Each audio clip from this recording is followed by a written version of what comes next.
when you're filming hostile people who don't want to be filmed, but you think it's all right to be filming them. And you can think that for many different reasons, right? You gotta think about where their eyes are gonna go. And most times that you're filming security people, cops, whatever, they're trained to scan and look all the time. So they'll see you very quickly, right? So the first thing you did was brilliant, which you had a diversion. You had like a pretty girl in front of you. That's who you were filming. So the cops looked over there and they saw her being filmed by you. That's what they don't know what lens length you're on. So you're using her as your cover.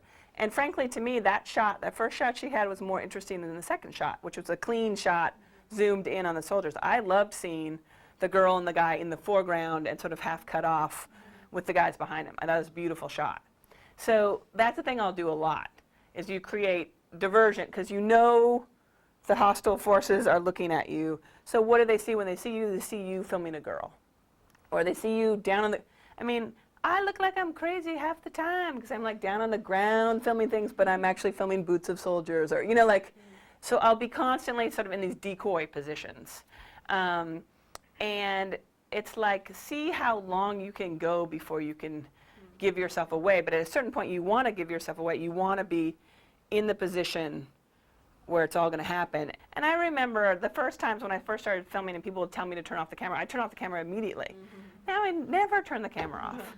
Like, I want the scene of them coming and telling me to turn the camera off. They're putting their hand in front of it. You know, all of that. You want all of that. And I mean, it just happened to me, whatever, on Friday, we were filming across the plaza from Occupy Wall Street, and the security guards came up and said, you know, you can't film here. This is private space. And I said, private space, but for public use? Like, so you play this really dumb, like, you're like, okay, tell me about it, right, person.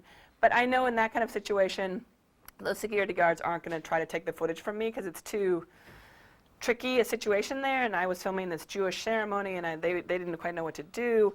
So basically, I got the guy coming up, talking to me about it, and then he put his hand in front of the camera, and I just kept standing there. And then they were just like, we're dealing with a, you know, idiot.